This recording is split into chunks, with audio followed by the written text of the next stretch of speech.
ونؤمن به ونتوکل علیہ ونعوذ باللہ من شرور انفسنا ومن سیئات اعمالنا قال اللہ تعالی فی القرآن المجید والفرقان الحمید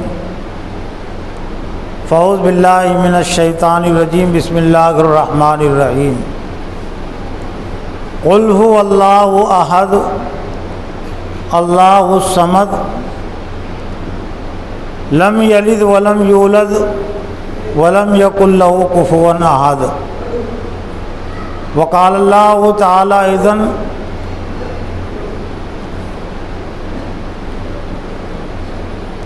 اللہ لا الہ الا هو الحی القیوم لا تأخذہ سنۃ ولا نوم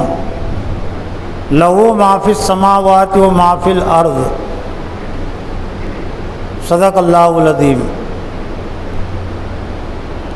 وقال ابن عباس رضی اللہ تعالیٰ عنہ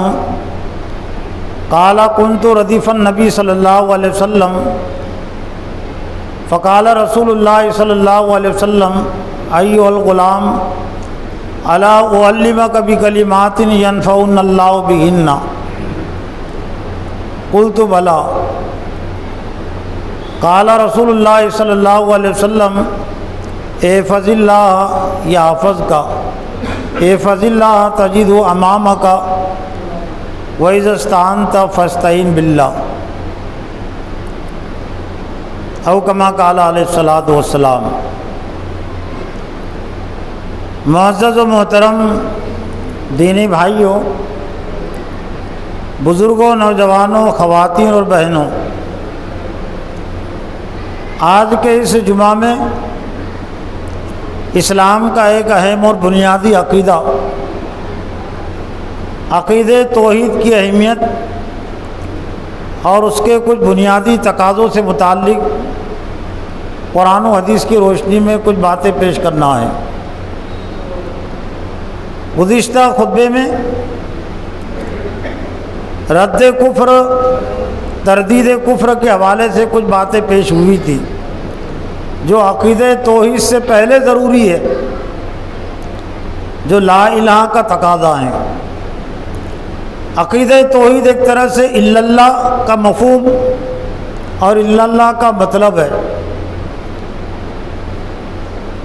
اسلام کے جو 3 بنیادی عقائد ہیں ان میں سب سے اہم اور بنیادی عقیدہ وہ توحید کا عقیدہ ہے، اللہ کو ایک ماننا، اس کی ذات میں اور اس کی تمام صفات میں۔ صرف اللہ کو مان لینا کافی نہیں ہے، اللہ کو معبود ہونے کی حیثیت سے، مالک ہونے کی حیثیت سے، رازق ہونے کی حیثیت سے، بادشاہ ہونے کی حیثیت سے، اور جتنی 99 صفات ہے اللہ تعالیٰ کی، ان تمام صفات میں اللہ کو اکیلا ماننا ضروری ہے۔ دنیا میں بہت کم لوگ ہیں جو سرے سے اللہ ہی کو نہیں مانتے، اللہ کا انکار کرنے والے ملحدین دنیا میں کم ہیں، لیکن اللہ کے ساتھ شرک کرنے والے بہت سارے انسان ہیں، اور یہاں تک کہ بہت سارے مسلمان بھی اللہ کے ساتھ شرک کرتے ہیں۔ انبیاء کو، اولیاء کو اللہ کی ذات اور اس کی صفات میں شریک قرار دیتے ہیں۔ یہود اور نصارہ میں جو شرک تھا وہ بھی اسی نوعیت کا شرک تھا کہ انہوں نے انبیاء کو اور جو نیک لوگ تھے ان کو اللہ کی ذات اور صفات میں شریک کر لیا تھا، اور حضور صلی اللہ علیہ وسلم نے خاص طور سے اپنے انتقال کے موقع پر، وفات کے موقع پر اپنی امت کو تلقین کرتے ہوئے فرمایا تھا۔ لیکن تلقین اور نصیحت سے پہلے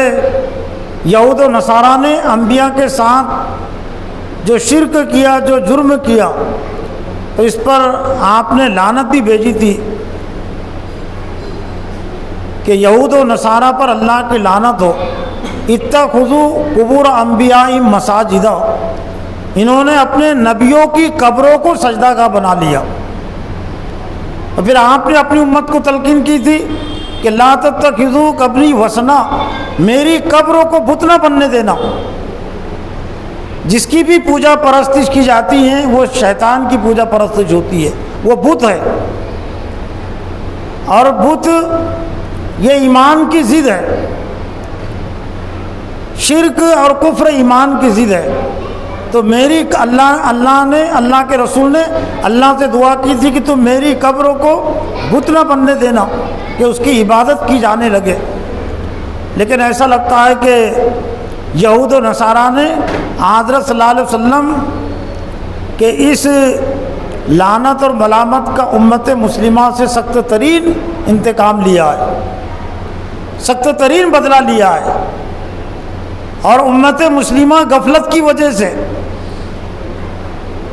اور بے حسی کی وجہ سے وہ یہود و نصارہ کے اس انتقام کا شکار ہو گئی. کیسے انتقام لیا یہود و نصارہ نے کہ ان کے نبی نے ہم پر لعنت اور ملامت بھیجی ہے اس بنیاد پر کہ ہم نے ہمارے نبیوں کی قبروں کو سجدہ گاہ بنا لیا. اپنے نبیوں کے ہم قبروں کو سجدہ کرتے ہیں، اس وجہ سے مسلمانوں کے نبی نے محمد صلی اللہ علیہ وسلم نے ہم پر لعنت اور ملامت کی ہے، تو ہم اس کی امت کو آسانی کے ساتھ نہیں چھوڑیں گے. چنانچہ آج اگر عالمی سطح سے جائزہ لیا جائے، کیا عرب کا علاقہ اور کیا بر صغیر کا علاقہ، آج بے شمار جو قبریں ہیں وہ پوجی جاتی ہے، وہ شرک کا اڈا بنی ہوئی ہے، سجدے کا اور نظر و نیازوں کا وہ اڈا بنی ہوئی ہے. اور شاید اسی وجہ سے انتقام لیا تھا یہود و نصارہ نے. لیکن افسوس کے ساتھ کہنا پڑتا ہے کہ اللہ نے اور اس کے رسول نے شرک سے بچنے کا جو ہمارے لیے انتظام کیا، روزانہ کے لازمی اجتماع میں، تو اس اجتماع کی بات کی طرف بھی ہماری توجہ نہیں ہے. ایاک نعبد و ایاک نستعین، ہم تیری ہی عبادت کرتے ہیں اور تجھ ہی سے مدد چاہتے ہیں. صرف تیری عبادت نہیں، اگر کوئی ترجمہ کرے تیری عبادت کرتے تجھ سے مدد چاہتے ہیں تو ترجمہ اس نے ادھورا کیا. تیری ہی مطلب تیرے علاوہ کسی اور کی ہم بندگی نہیں کرتے اور تیرے علاوہ اور کسی سے مدد نہیں چاہتے. اس لیے زیادہ تر مترجمین نے ترجمہ کیا تیرے علاوہ ہم کسی کی عبادت نہیں کرتے اور تیرے علاوہ ہم کسی سے مدد نہیں چاہتے. سورہ اخلاص جو چھوٹی سی سورت ہے، قل هو اللہ احد اللہ الصمد لم یلد ولم یولد ولم یکن لہ کفوا احد، اس کو احادیث میں قرآن مجید کا 1/3 قرار دیا گیا ہے. 1/3 حصہ اس پس منظر میں اس کو قرار دیا گیا کہ اسلام کے جو 3 عقیدے ہیں، توحید، رسالت، آخرت، تو اس صورت میں عقیدہ توحید کی حقیقت بیان ہوئی ہے. اس لیے اس کو قرآن مجید کا 1/3 حصہ، یعنی قرآن مجید کا 1/3 حصہ عقیدہ توحید کو واضح کرتا ہے، بیان کرتا ہے، اور 1/3 حصہ عقیدہ رسالت کو اور 1/3 حصہ آخرت کو. اور یہ 3 عقائد پر اسلام کی بنیاد کھڑی ہوئی ہے. اور یہ بھی ہم اچھی طرح جانتے ہیں کہ عقیدہ جس کو بنیاد کہتے، گرا اور گاٹ کو کہتے عقیدہ. عربی میں گاٹ لگانے کو، گرا لگانے کو کہتے عقد، اور عقدتن سے عقیدے کا لفظ بنا ہے. اور گاٹ اور گرا جو چیز ہے یہ کمزور ہونے والی چیز نہیں ہوتی. جس جگہ پر گرا لگتی ہے، گاٹ لگتی ہیں، اس جگہ پر اس کی طاقت اور قوت بڑھ جاتی ہے. جیسے کہ کوئی رسی پر گرا لگائے یا دستی پر گرا لگائے تو جس جگہ پر یہ گاٹ لگی ہے تب یہ یہاں طاقت اور قوت اس کی بڑھ گئی. اور اگر کوئی اس کو کھینچ کر توڑنے کی کوشش کرے گا تو یہ دستی یا کوئی اور رسی جس پر گانٹ لگی ہوئی ہے تو گانٹ کے بازو سے تو وہ ٹوٹ سکتی ہے، لیکن گانٹ کے درمیان سے، گانٹ کی جگہ سے وہ رسی اور دستی نہیں ٹوٹ سکتی۔ یہی حال اسلام کا ہے کہ جن اہل ایمان نے گرا اور گانٹ لگائی اللہ کی ذات سے، رسولوں کی ذات سے اور آخرت سے، تو لوگوں نے کھینچ کر توڑنے کی کوشش کی، ان کو الگ کرنے کی کوشش کی، تو وہ الگ نہیں ہوئے، ان کے سر الگ ہوئے، ان کے سر دھڑ سے الگ ہوئے، لیکن انہوں نے عقیدے کو اپنے سے الگ نہیں کیا۔ اور پھر ایک گانٹ میں ایک تاثیر یہ بھی ہوتی ہے کہ آپ اس کو جتنے زیادہ کھینچیں گے تو یہ کمزور ہونے کے بجائے اور زیادہ مضبوط ہوگی۔ اگر کوئی مومن ہے، سچا اور پکا مومن، تو دین اور اسلام سے اس کو جتنے زیادہ دور کرنے کی کوشش کی جائیں گی، کھینچنے کی کوشش کی جائیں گی، تو دین سے اور عقیدے سے دور ہونے کی بجائے وہ اور زیادہ عقیدے میں مضبوط ہوں گا۔ اسلام کی فطرت میں قدرت نے لچک دی ہے، اسلام کی فطرت میں قدرت نے لچک دی ہے، وہ اتنا ابھرے گا جتنا کہ دباؤ گے، جتنا دبانے کی کوشش کی جائے گی وہ اسلام اتنا ابھرے گا اور اسلام اتنے جگہ پر مضبوط ہوگا۔ حضرت خباب بن ارت، حضرت بلال رضی اللہ تعالی عنہما نے بھی عقیدہ توحید سے اپنی گرہ لگائی تھی، اللہ کی ذات سے اپنا رشتہ اور تعلق جوڑا تھا، تو ابو جہل نے، ابو لہب نے اور مشرکین مکہ نے توڑنے کی کوشش کی، لیکن وہ نہیں ٹوٹے، ایمان کو انہوں نے الگ نہیں کیا۔ تو عقیدہ توحید میں جو بنیادی چیز ہے، عقیدہ توحید کا بنیادی جو عقیدہ ہے وہ یہ ہے کہ ہم اس میں شرک کو نہ آنے دیں، شرک سے ہم اس کو بچائے رکھیں۔ اس لیے قرآن مجید میں اللہ نے فرمایا، جہاں پر یہ سورہ جن وَلَن نُشْرِكَ بِرَبِّنَا أَحَدًا، جنوں کا اسلام لانے کا تذکرہ ہے قرآن مجید میں۔ ایک ہی مرتبہ انہوں نے نبی صلی اللہ علیہ وسلم کے طائف کے سفر کے موقع سے، جب کہ آپ تہجد میں قرآن مجید کو پڑھ رہے تھے، قرآن مجید کو سنا، اللہ تعالیٰ نے حضرت صلی اللہ علیہ وسلم کو اس کی اطلاع دی، قُلْ أُوحِیَ إِلَیَّ أَنَّهُ اسْتَمَعَ نَفَرٌ مِّنَ الْجِنِّ فَقَالُوا إِنَّا سَمِعْنَا قُرْآنًا عَجَبًا يَهْدِي إِلَى الرُّشْدِ فَآمَنَّا بِهِ وَلَن نُشْرِكَ بِرَبِّنَا أَحَدًا۔ اے محمد صلی اللہ علیہ وسلم کہہ دیجئے کہ جنوں کی ایک جماعت نے قرآن کو سنا اور سننے کے بعد انہوں نے اپنے دوسرے ساتھیوں سے جا کر کہا کہ ہم نے ایک بہت ہی عمدہ اور بہتر کلام سنا ہے، فآمنا بھی، پس ہم اس پر ایمان لے آئے، وَلَن نُشْرِكَ بِرَبِّنَا أَحَدًا، اور ہم ہمارے رب کے ساتھ کسی اور کو شریک نہیں قرار دیں گے۔ لیکن یہ احتسابی بات بھی ہے، یہ میرے اور آپ کے لیے اور پوری امت مسلمہ کے لیے ایک طرح سے جائزے کی بات بھی ہے کہ وہ جن جو براہ راست مخاطب نہیں تھے، براہ راست مخاطب انسان ہیں حضرت صلی اللہ علیہ وسلم کی نبوت کے، ایک واسطے کے ذریعے سے جن مخاطب ہو سکتے ہیں، تو ایک مرتبہ قرآن مجید کے سننے کے نتیجے میں جنہوں نے اپنے شرک کو، جو کچھ زندگیوں میں شرک تھا اس کو دور کر دیا، ایک ہی مرتبہ کے قرآن مجید کے سننے نے ان پر ایمان کی حقیقت واضح کر دی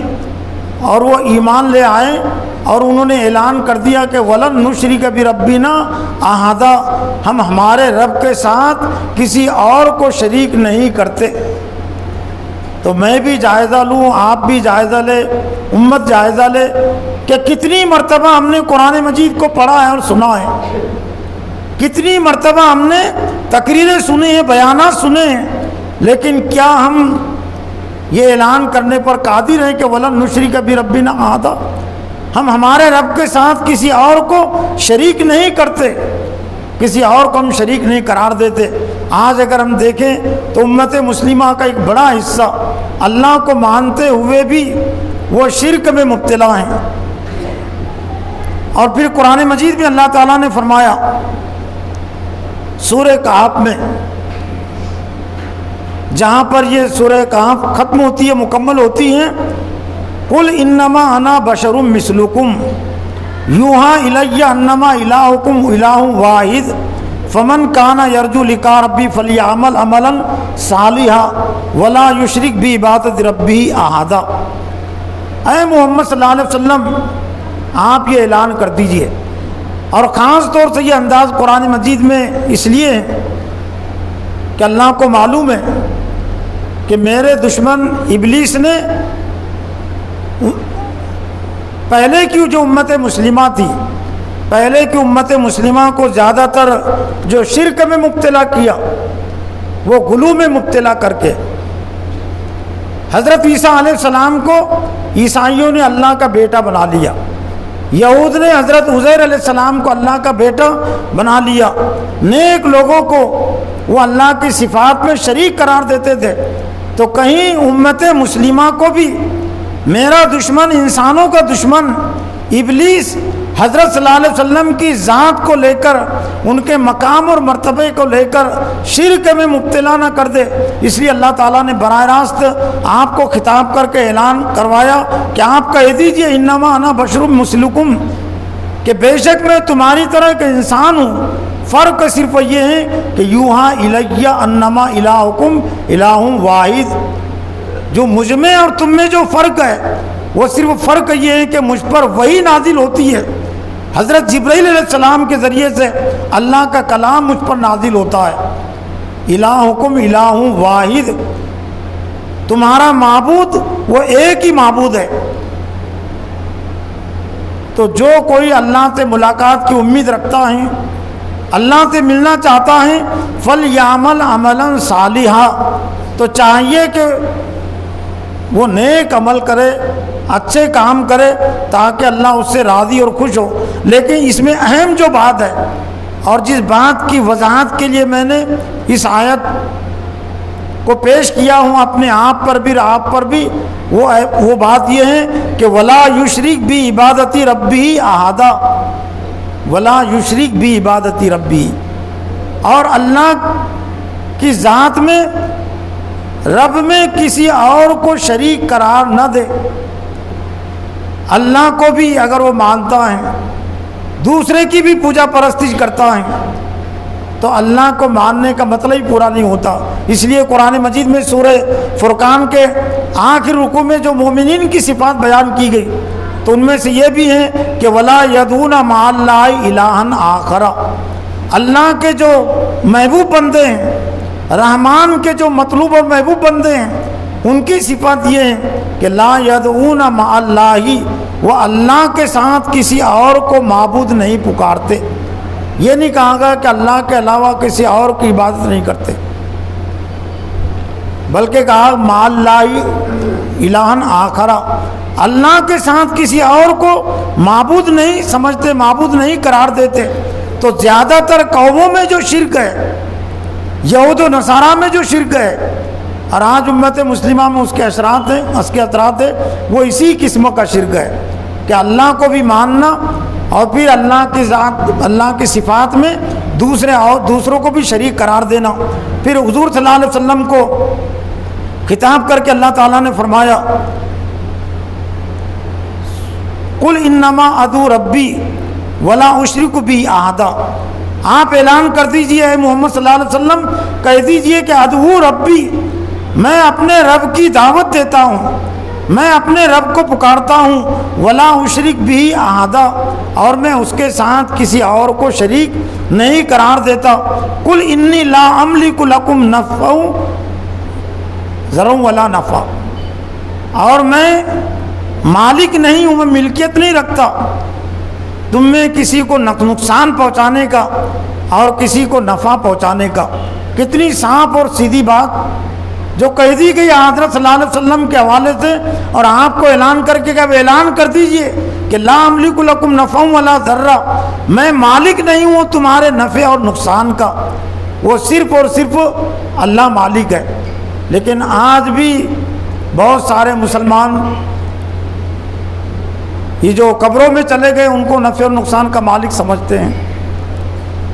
جو قبروں میں مدفون ہیں وہ بھی اولاد دیتے ہیں اور وہ بھی ہماری دعائیں سنتے ہیں، اور ان کے ہاتھ میں نفع دینا اور نقصان پہنچانا یہاں براہ راست حضرت صلی اللہ علیہ وسلم کو خطاب کر کے کہا گیا۔ اور حضرت صلی اللہ علیہ وسلم کا جو مقام مرتبہ ہے وہ اللہ کے بعد یوں سمجھ لی دوسرے نمبر کا، اللہ کے بعد اگر کوئی ہستی ہے، بعدت خدا بزرگ تو ہی قصہ مختصر،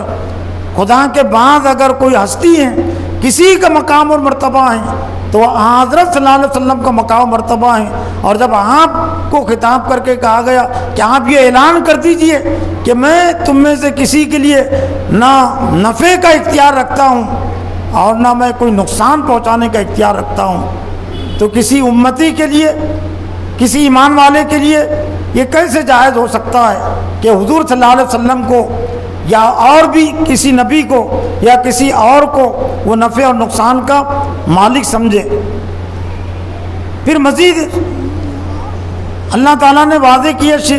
عقیدہ توحید کی اہمیت کو واضح کرنے کے لیے وَأَنَّ الْمَسَاجِدَ لِلَّهِ فَلَا تَدْعُوا مَعَ اللَّهِ أَحَدًا، اور بے شک یہ جو مسجدیں ہیں یہ اللہ کے لیے، فَلَا تَدْعُوا مَعَ اللَّهِ أَحَدًا، اللہ کے ساتھ کسی اور کو مت پکارو۔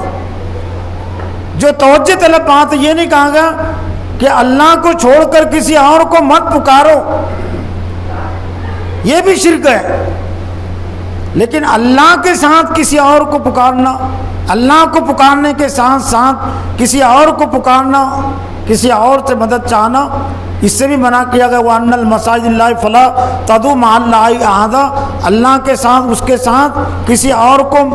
مت پکارو معبود کی حیثیت سے۔ پھر سورہ حشر کے آخر میں اللہ تعالیٰ نے اللہ کی قدرت اور اس کی عظمت کے حوالے سے جو اہم باتیں ارشاد فرمائی، یوں تو اللہ تعالیٰ کی 99 صفات ہے، اور کچھ محدث نے کہا کہ اس سے بھی زائد صفات ہے، اور بھی صفات ہو سکتی ہے، لیکن 99 صفات یہ مشہور و معروف ہے۔ تو ان میں سے سورہ حشر میں کے آخر میں اللہ تعالیٰ نے اپنی ذات اور اپنی قدرت کے حوالے سے 20 صفات بیان فرمائی، اور یہ وہ 20 صفات ہیں کہ جس میں اللہ تعالیٰ کی پوری قدرت کا اور اس کے معبود ہونے کا پورا تعارف اور پورا نقشہ سامنے آ جاتا ہے۔ ویسے تعلیم اور تربیت کے لحاظ سے اللہ تعالیٰ نے کچھ باتیں ایسی رکھی ہے، کچھ الفاظ ایسے رکھے ہیں کہ کم الفاظ ہیں لیکن اس میں پیغام اور اس کے معنی بہت زیادہ ہے۔ کوئی اگر اللہ کے مکمل تعارف کو اور اللہ کے 99 صفات کو اگر ایک صفت کے ذریعے سے سمجھنا چاہے تو وہ ہے صفت رب۔ رب کے اندر ویسے یہ تمام صفات کا نچوڑ اور خلاصہ آ جاتا ہے۔ تو سورہ حشر میں اللہ تعالیٰ کی جو صفات بیان کی گئی، هو اللہ الذی لا الہ الا ہو، وہی وہ ذات اللہ کی کہ کوئی معبود نہیں مگر وہی، عالم الغیب والشہادہ، غیب کا جاننے والا اور حاضر کا جاننے والا وہی ہے۔ وہ الرحمن الرحیم، بڑا مہربان نہایت رحم کرنے والا ہے۔ وہ اللہ الذی لا الہ الا ہو، وہی اللہ کے اس کے علاوہ اور کوئی معبود نہیں۔ لفظ اللہ یہ اللہ کا ذاتی نام ہے، لیکن اس ذاتی نام میں بھی ایک طرح سے اس کے معبود ہونے کا مفہوم اور مطلب اور تقاضا موجود ہے۔ ایک عربی اور ایک لغوی تحقیق یہ ہے کہ الہٌ سے لفظ اللہ بنا ہے، اور الہٌ کے معنی معبود کے ہیں، جس کی بندگی کی جائے اور جس کے سامنے جھکا جائے، تو وہی وہ اللہ معبود کہ اس کے علاوہ اور کوئی نہیں۔ الملک القدوس، وہ بادشاہ ہیں، القدوس اور پاک باز ہے، اس میں کوئی برائی نہیں، اس میں کوئی عیب نہیں۔ السلام اور سلامتی دینے والا، المؤمن امن دینے والا، سلامتی دینے والا اور امن دینے والا، المہیمن اور نگہبانی کرنے والا، نگرانی کرنے والا وہی ہے۔ لیکن آج جو ہماری یہ جو درگت ہوئی ہے، تعلیم و تربیت کا ایک تقاضا یہ بھی ہے کہ حالات سے جوڑ کر بھی اس کو پیش کیا جائے، سمجھایا جائے۔ اللہ جو سلامتی دینے والا ہے، اللہ جو امن دینے والا ہے، اور اللہ جو نگہبانی کرنے والا ہے، آج ہم نے اللہ کو یہ مقام و مرتبہ نہیں دیا۔ بہت سارے مسلمانوں نے سمجھ لیا کہ امن تو ہم کو یہ پارٹیاں دیتی ہے، امن تو ہم کو حکومتیں دیتی ہے، سلامتی کی زندگی یہ ہم کو باطل پرست دیتے ہیں۔ تو آج ہماری جو میدان سیاست میں جو ٹھوکروں میں حالت آئی ہے، باطل پرستوں کی ٹھوکروں میں ہم جو آئے ہیں، امت جو آئی ہے لاچاری میں، بے بسی میں، وہ اس وجہ سے آئی ہے کہ اللہ کی ذات اور اس کی قدرت پر ہمارا ایمان ہونا چاہیے تھا، ہم نے ویسا ایمان نہیں لایا۔ ہم نے سمجھ لیا کہ اللہ پر ہم بھروسہ کریں گے تو ہم غیر محفوظ ہو جائیں گے، اس لیے پارٹیوں پر بھروسہ ہم نے کیا، حکومتوں پر بھروسہ کیا تو غیر محفوظ ہو گئے۔ اگر اتنا ہی بھروسہ اگر ہم اللہ پر کرتے، اللہ کو امن دینے والا سمجھتے، سلامتی دینے والا سمجھتے اور نگہبانی کرنے والا سمجھتے، تو کسی دنیا کے کسی شخص کے بس میں نہیں ہے کہ امت مسلمہ کو اتنی لاچاری میں بے بسی مبتلا کرے۔ العزیز الجبار، وہ غالب ہے، اور جبار کہتے ہیں ایسی طاقت اور قوت کے کوئی طاقت اور قوت اس پر غالب نہ آ سکے، اور ایسی طاقت اور قوت کہ اس کو جبر کرنے سے، طاقت اور قوت کا استعمال کرنے سے کوئی طاقت اور قوت اس کو روک نہ سکے، آڑے نہ آ سکے، اس لیے ایسی ذات کو کہتے ہیں الجبار۔ تو جبار کو ہم ماننے والے ہیں۔ المتکبر، اور جو بڑائی والا ہے، اللہ سے بڑا اور کوئی نہیں۔ سبحان اللہ عما یشرکون، پاک ہے اللہ کی ذات ان تمام شرکوں سے جو لوگ کرتے ہیں۔ وہ اللہ الخالق الباری المصور له الاسماء الحسنی، وہی اللہ جو خالق ہے، الباری، باری کہتے بنیاد ڈالنے والے کو، موجد جسے کہتے ایجاد، آسمان کی بنیاد بھی اسی نے رکھی، زمین کی بنیاد بھی اسی نے رکھی، تمام چیزوں کا خالق بھی وہی ہے اور تمام چیزوں کی بنیاد رکھنے والا، ایجاد کرنے والا بھی وہی ہے۔ المصور، اور وہی تصویر بناتا ہے، اس نے جانداروں کی تصویریں بھی بنائی ان کی اپنی حیثیت سے، اور اس نے انسانوں کی تصویریں بھی بنائی ان کی اپنی حیثیت اور تعارف سے۔ لہ الاسماء الحسنی، اسی کے لیے بہتر نام ہے۔ یسبح لہ ما فی السماوات و ما فی الارض، اسی کے لیے تسبیح اور پاکی بیان کرتی ہے۔ وہ تمام چیزیں جو آسمانوں میں ہیں اور جو زمین میں ہیں، وہ العزیز الحکیم، اور وہ غالب بھی ہیں اور حکیم ہیں۔ حکیم کا مطلب کہتے ہیں جس کو بہت زیادہ علم ہو، فہم اور بصیرت جس کو حاصل ہو، اور اس کا ایک مطلب یہ بھی ہے کہ دنیا میں اگر اہل ایمان دین و ایمان کی بنیاد پر اگر پریشان کیے جا رہے ہیں تو یہ اللہ تعالیٰ کی حکمت کا تقاضا ہے۔ ظالم اور جابروں کو اگر کچھ ڈھیل اور مہلت ملی ہوئی ہے تو یہ اس کے حکیم ہونے کی دلیل اور علامت ہے کہ اللہ تعالیٰ جس کو چاہتا ہے وہ عزت دیتا ہے، جس کو چاہتا ہے وہ بادشاہ دیتا ہے، جس کو چاہتا ہے وہ ذلیل کرتا ہے، رسوا کرتا ہے۔ اور پھر قرآن مجید میں ایک ہے آیت الکرسی۔ آیت الکرسی اس کو اس لیے کہتے ہیں کہ اس میں لفظ کرسی کا تذکرہ ہے، لیکن یہ وہ کرسی نہیں ہے جس پر ہم بیٹھتے ہیں،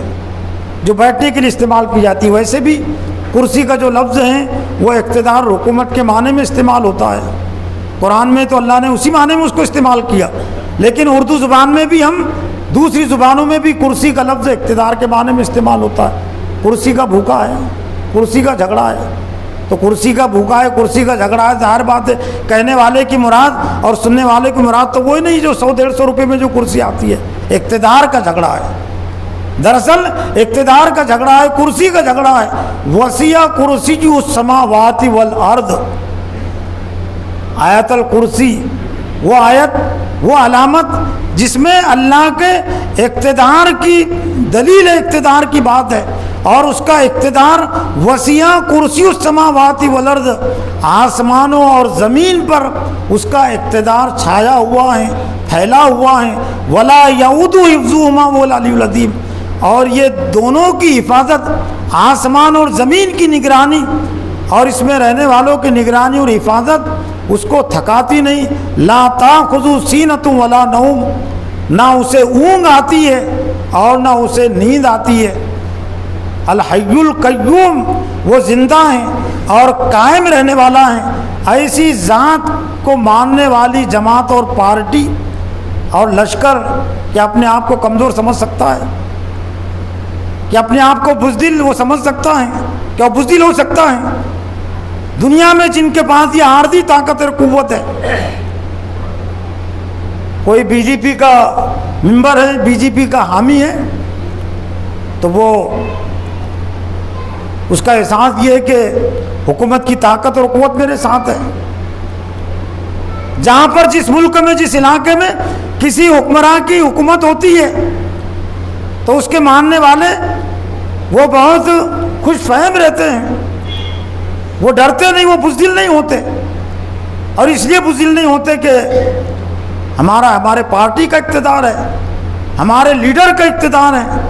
جبکہ یہ ان کی تمام حکومتیں یہ اللہ کے تابع ہیں، اللہ کے پابند ہے. تو وہ انسان جو کمزور ہے، بے بس ہے، اور ان کو ماننے والے وہ بھی کمزور اور بے بس ہے، تو وہ اگر مسلمانوں سے زیادہ بہادر ہو جائے اور مسلمان ان کے سامنے اپنے آپ کو کمزور سمجھے، اپنے آپ کو بے بس سمجھے، تو کیا اس سے علاوہ بھی اور کوئی کفر ہو سکتا ہے؟ کیا اس کے علاوہ بھی اور کوئی شرک کی قسم ہو سکتی ہے؟ کیا خالق کے کائنات کے ماننے والے، خالق کے کائنات کے ماننے والی جماعت ہے نا ہم، دنیا کے تمام مسلمان وہ اس ذات کو ماننے والے کہ وسیع کرسی السماوات والارض، بادشاہوں کے دل اسی کے ہاتھ میں ہیں، اصل طاقت اور قوت کا مالک وہی ہے، جہنم اور دوزخ کا مالک بھی وہی ہے، عزت اور ذلت کا مالک بھی وہی ہے. لیکن اس کو ماننے کے باوجود آج سب سے کمزور ترین اگر کوئی گروہ ہے اس ہندوستان میں، دنیا میں بھی، تو وہ مسلمان گروہ شمار ہوتا ہے. اللہ ماشاء اللہ مسلمان جماعت شروع ہوتی ہے. تو اسی وجہ سے آج اللہ کی مدد و نصرت ہم سے اٹھی ہوئی ہے. پھر اللہ نے اِنَّ بطشَ رَبِّکَ لَشَدِیدٌ، بے شک تیرے رب کی جو پکڑ ہے بہت شدید ہے. وَمَا يَعْلَمُ جُنُودَ رَبِّهُ إِلَّا هُوَ، سورہ مدثر میں اللہ نے فرمایا حضور صلی اللہ علیہ وسلم کو خطاب کر کے، وَمَا يَعْلَمُ جُنُودَ رَبِّكَ إِلَّا هُوَ، تیرے رب کے لشکروں کو اللہ کے علاوہ اور کوئی نہیں جانتا. ان گنت ہے لشکر، ہندوستان کے لشکر کی تعداد 20-22 لاکھ ہے. دنیا کے تمام لشکروں کی تعداد اگر شمار کرے تو 1.5 کروڑ دنیا کے تمام لشکر شمار ہوں گے. پولیس بھی اگر اس میں شمار کر لے تو یہ زیادہ سے زیادہ 4 کروڑ 5 کروڑ کی بات ہو سکتی ہے. لیکن اللہ نے فرمایا کہ وما یعلم جنود ربک الا ہو، تیرے رب کے لشکروں کو کوئی نہیں جان سکتا، اس کی گنتی نہیں ہے. اتنے لشکروں پر ایمان رکھنے والی امت جو گنتی کے لشکر ہیں اور گنتی کی فوج ہے. اور خاص طور سے سورہ احزاب میں اللہ تعالیٰ نے ایمان والوں کو خطاب کر کے اپنی نعمت یاد دلائی. اور وہ نعمت کیا تھی کہ اوپر سے تم لشکر ٹوٹ پڑے، نیچے سے لشکر ٹوٹ پڑے. وَلَمَّا رَأَى الْمُؤْمِنُونَ الْأَحْزَابَ قَالُوا هَذَا مَا وَعَدَنَا اللَّهُ إِلَّا وَرَسُولُهُ وَمَا زَادَهُمْ إِلَّا إِيمَانًا وَتَسْلِيمًا. جب مومنین نے، صحابہ اکرام نے لشکروں کو دیکھا تو کہا کہ یہی وہ وعدہ جس کا اللہ اور اس کے رسول نے وعدہ کیا تھا، ہم سے وعدہ کیا تھا. کتنے تھے لشکر؟ کم سے کم جو تعداد آئی ہے جنگ احزاب کے موقع پر مشرکین کے لشکر کی، وہ 10,000، کسی نے 15,000، کسی نے 20,000. اور اہل ایمان کی جو تعداد تھی، کل آبادی تھی اس وقت مدینہ کی 3,000 افراد پر مشتمل. 3,000 افراد پر مشتمل، زیادہ سے زیادہ 5-6 ہزار افراد، بیوی بچے ملا کر کل آبادی مدینہ کی 5,000 6,000، اور اس سے دگنا لشکر اس پر حملہ آور ہو گیا تو تہس نہس ہو جانا چاہیے تھا نا مدینہ نے. لیکن 1 مہینے کی آزمائش کے بعد اللہ تعالیٰ نے آندھی بھیجی اور وہ لشکر میں افراتفری مچ گئی اور اس کو جانا پڑا۔ تو دگنا امت مسلمہ سے دگنا آبادی کا لشکر بھی اگر حملہ آور ہو جائے تو اس کا نمونہ اللہ تعالیٰ نے ان کو دکھا دیا دور نبوی میں کہ تمہاری آبادی سے دگنا تعداد والا لشکر اگر تم پر حملہ آور ہو جائے تو اس کے بس میں نہیں ہے تم کو ختم کرنا اور تم پر حملہ کرنا۔ اللہ کے پاس جو لشکر ہے ان لشکروں کو اور کوئی نہیں جان سکتا۔ اور آخر میں ایک حدیث کی روشنی میں عقیدہ توحید کی اہمیت اور اس کے تقاضے جو عائد ہوتے ہیں، میں چاہتا ہوں کہ میں بھی اس سے نصیحت حاصل کروں اور آپ بھی اس سے نصیحت حاصل کریں، اور اگر کوئی کمزوری ہے تو وہ کمزوری کو ہم دور کرنے کی کوشش کریں۔ حضرت عبداللہ بن عباس رضی اللہ تعالیٰ فرماتے ہیں کہ ایک مرتبہ میں نبی صلی اللہ علیہ وسلم کے ساتھ سواری پر بیٹھا ہوا تھا، یعنی بالکل قریب ہی آپ کے پیچھے بیٹھا ہوا تھا۔ تو اللہ کے فرمایا کہ اے غلام، اے بچے، کیا میں تجھے کچھ باتیں سکھلاؤں کہ جن باتوں کے ذریعے سے تجھے نفع ہوگا، فائدہ ہوگا؟ تو حضرت عبداللہ بن عباس فرماتے ہیں کہ میں نے کہا کیوں نہیں، آپ ضرور بتائیں۔ تو اللہ کے رسول نے فرمایا احفظ اللہ یحفظ کا، تو اللہ کو یاد رکھ وہ تجھے یاد رکھے گا۔ یہ وہی بات ہے جو قرآن مجید میں کہی گئی فاذکرونی اذکرکم، تم مجھے یاد رکھو میں تمہیں یاد رکھوں گا۔ ہم نے خاص طور سے جس شعبے میں اللہ کو بلایا وہ سیاست کا شعبہ ہی ہے نا۔ تجارت میں کچھ مسائل پوچھ لیتے ہیں لوگ، نکاح میں بھی کچھ پوچھ لیتے ہیں، طلاق کے مسائل بھی کچھ پوچھ لیتے ہیں، لیکن سیاسی مسئلہ آج تک مجھ سے کسی نے نہیں پوچھا، بتانے کے بعد بھی قبول نہیں کرتے۔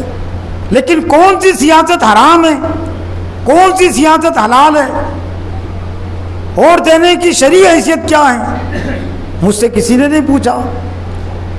تو سب سے زیادہ جو نظر انداز ہم نے کیا اللہ کو، سب سے زیادہ جو ہم نے بلایا تو سیاست میں بلایا نا، تو پھر اس کی جیسی کرنی ویسی بھرنی کے تحت سزا ملنی چاہیے نا، کہ اللہ بھی ہم کو بلا دے، اور اللہ تعالیٰ نے بلا دیا۔ لیکن اللہ تعالیٰ تواب بھی ہے، آج بھی اگر امت مسلمہ پلٹ جائے تو اللہ تعالیٰ امت مسلمہ کی طرف پلٹے گا۔ احفظ اللہ یحفظ کا، تو اللہ کو یاد رکھو تجھے یاد رکھے گا۔ احفظ اللہ تجد امامک کا، تو اللہ کو یاد رکھ تو اللہ کو اپنے سامنے پائے گا، تجھے محسوس ہوگا کہ میرے ساتھ ایک بڑی طاقت اور قوت ہے۔ اور دین کے کام کرنے والوں کو جو بغیر لان تان کے کام کرتے، بغیر اندیشوں کے کام کرتے، ان کو ہر وقت اس کا احساس رہتا ہے۔ بے شمار اندیشے رہتے ہیں لیکن وہ اندیشوں سے نہیں ڈرتے، اور جس کی جتنی زندگی ہے تو وہ زندگی اس کو مل کر رہتی ہے، چاہے جیل میں زندگی اس کی کٹے،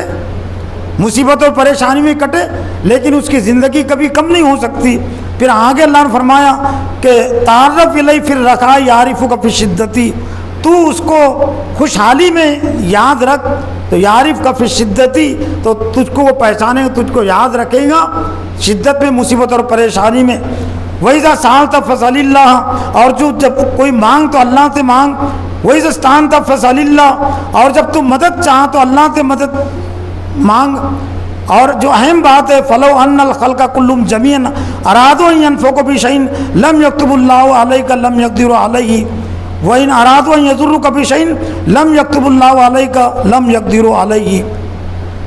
تمام مخلوق اگر جمع ہو جائے، تمام مخلوق میں انسان بھی ہے، جن بھی ہیں، ابلیس بھی ہیں، اور ابلیس کی تمام طاقتیں ہیں، تمام کے تمام مخلوق اگر جمع ہو جائے کہ تجھے کوئی نقصان پہنچائے، جو نقصان اللہ تعالیٰ نے تیرے حق میں نہیں لکھا تو تجھے نقصان نہیں پہنچا سکتے۔ بہت بڑی بات ہوگی نا یہ۔ شیر کی کیا حیثیت، شیر تو بیچارہ اس کو کہ انسان پنجرے میں قید کر لیتا ہے، اس کو گولی مار کر ہلاک کر دیتا ہے۔ بہت سارے لوگ بہادری کی مثال دیتے ہیں شیر سے، توہین کرتے ہیں انسان کی۔ شیر سے کیا واسطہ ہے انسان کا؟ شیر ایک جانور ہے اور انسان اس پر غالب ہے، اس کو پنجرے میں بند کر لیتا ہے، اس کو گولی مار دیتا ہے، اپنے پیچھے چلاتا ہے۔ شیر کی کیا حیثیت ہے؟ شیر سے بڑھ کر ہے ایک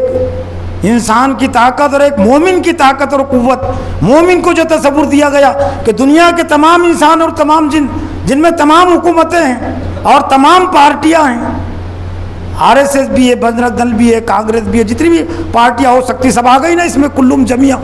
تمام کے تمام اگر جمع ہو جائے، متفق ہو جائے کہ تمہیں کوئی نقصان پہنچائے، لیکن اللہ نے وہ نقصان پہنچانا تمہارے حق میں نہیں لکھا، لم یضرک بشیء، تمہیں کوئی نقصان نہیں پہنچا سکتے، اور تمام کے تمام اگر مجتمع ہو جائے، جمع ہو جائے، انفعوک بشیء، تمہیں کوئی نفع فائدہ پہنچائے لیکن اللہ نے وہ فائدہ تمہارے حق میں نہیں لکھا، تو لم ینفعوک بشیء، تو تمہیں کوئی نفع وہ نہیں پہنچا سکتے۔ تو محترم حضرات، ضرورت اس بات کی ہے کہ عقیدہ توحید یہ اسلام کی بنیاد ہے، اور علامہ اقبال نے بڑی اچھی بات کہی، بازو تیرا توحید کی قوت سے قوی ہے، اے امت مسلمہ، ہے مسلمان، تیرے بازو میں اگر طاقت اور قوت ہے، بازو تیرا توحید کی قوت سے قوی ہے، اسلام تیرا دیس ہے، تو مصطفی ہے، اصل تیرا وطن وہ اسلام ہے، اور تو مصطفی بھی، تیری جو نسبت ہے وہ مصطفی ہے، مصطفیٰ کو، حضور صلی اللہ علیہ وسلم کو ماننے والا۔ توحید تو یہ ہے کہ خدا حشر میں کہہ دے یہ بندہ دو عالم سے خفا میرے لیے ہیں۔ اللہ سے دعا ہے کہ اللہ تعالیٰ مجھے بھی اور آپ کو بھی توحید کے تقاضوں کو سمجھنے، اسے پورا کرنے کی توفیق عطا فرمائے۔ وآخر دعوانا الحمدللہ رب العالمین۔